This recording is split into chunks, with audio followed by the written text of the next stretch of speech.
भारत एक ऐसा देश है जहां सुरक्षा केवल सीमाओं तक सीमित नहीं है। एक जवान बर्फ और हिमालय की कठोर परिस्थितियों से लड़ता है तो दूसरा जवान अपने ही देश के जंगलों में छिपे दुश्मन से लड़ता है। यहाँ गलती का मतलब है फ्रीजिंग डेथ और वहाँ गलती का मतलब है एम्बुश का खतरा। दोस्तों, आज की इस वीडियो में हम बात करेंगे आईटीबीपी और असम राइफल की ड्यूटी, ट्रेनिंग और पोस्टिंग के बारे में, तो वीडियो के एंड तक जरूर बने रहें। आईटीबीपी यानी कि इंडियन तिब्बत बॉर्डर पुलिस, यह बल 1962 के बाद स्थापित हुआ। मुख्य रूप से भारत चीन सीमा की सुरक्षा करता है। इसका 90% ड्यूटी एलएसी पर है। दुनिया की सबसे कठिन सीमाओं में से एक, जहां जवानों को -40 डिग्री जैसी कठिन परिस्थितियों में तैनात किया जाता है, जहां ऑक्सीजन कम और अकेलापन ज़्यादा होता है। आईटीबीपी का मुख्य काम सीमा सुरक्षा और हाई एल्टीट्यूड रेस्क्यू ऑपरेशन है। अब बात करते हैं दोस्तों असम राइफल की। असम राइफल भारत की सबसे पुरानी पैरामिलिट्री फोर्स है। इसका गठन 1835 ईस्वी में किया गया था। असम राइफल मुख्य रूप से नॉर्थ ईस्ट में तैनात रहती है। इसका मिशन क्षेत्र सुरक्षा, काउंटर इंसर्जेंसी और स्थानीय जनता के साथ में सहयोग है।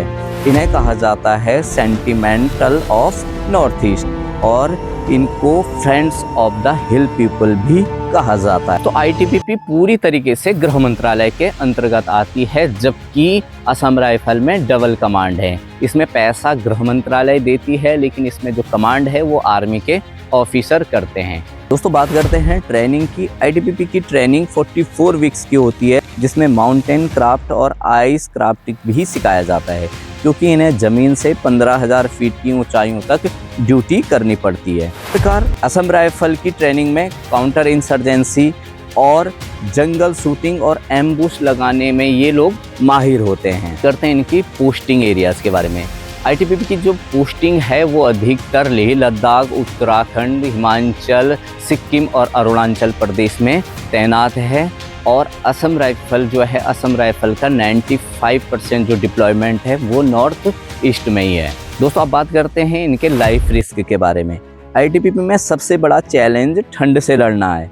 खुद को -40 डिग्री सेल्सियस में, जहां ऑक्सीजन भी कम होता है, वहां पे खुद को जिंदा रखना एक बहुत बड़ा चैलेंज होता है।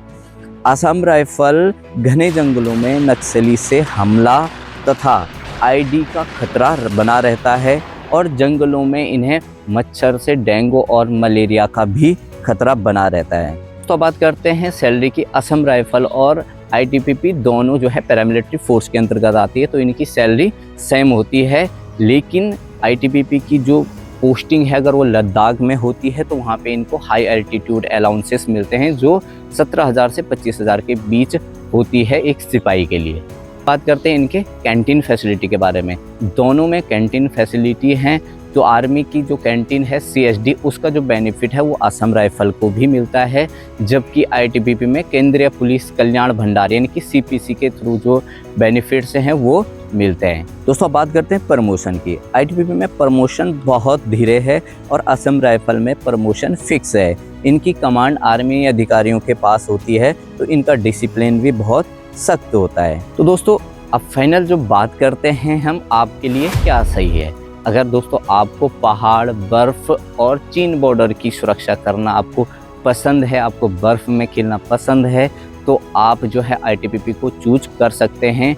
और एक चीज़ और यहाँ पे मैं बता दूँ, इनको जो है फैमिली से काफ़ी दूर रहना पड़ता है। अगर आप अकेलापन को ज़्यादा बर्दाश्त कर पाते हैं तो आईटीबीपी आपके लिए सही है। और इसी प्रकार असम राइफल, अगर सबसे पहले मैं बोलूँगा, अगर आप नॉर्थ ईस्ट से रहने वाले हैं तो असम राइफल आपके लिए बहुत सही है। और इसके अलावा अगर आपको कॉम्बैट और एडवेंचर और जंगलों में नक्सलियों से लड़ना, एक्शन, आर्मी के साथ मिलकर ऑपरेशन करना, ये सब चीज़ें पसंद है, तो असम राइफल आपके लिए सही। तो दोस्तों, आईटीबीपी को हिमवीर के नाम से भी जाना जाता है और असम राइफल को the friends of the hill people भी कहा जाता है। तो दोस्तों, ये थी आईटीबीपी और असम राइफल की ड्यूटी, ट्रेनिंग, सैलरी और पोस्टिंग के बारे में। तो दोस्तों, यहाँ पे नौकरी की वर्दी की तुलना हो सकती है, लेकिन बलिदान की नहीं। दोनों की वर्दियाँ अलग है, दोनों का काम अलग है, लेकिन दोनों का मकसद एक ही होता है भारत माँ की सुरक्षा। दोस्तों मैंने इससे पहले कंपैरिजन वीडियो सीआरपीएफ और बीएसएफ की वीडियो डाली थी, अगर आप लोगों ने देखी नहीं तो आप लोग जो है चैनल पे विजिट करके उस वीडियो को देख सकते हैं। और ऐसी ही वीडियोस के लिए जो है आप लोग सब्सक्राइब करें SKDU के फौजी और चैनल को लाइक करें, कमेंट करें। जय हिंद, वंदे मातरम, बाय बाय।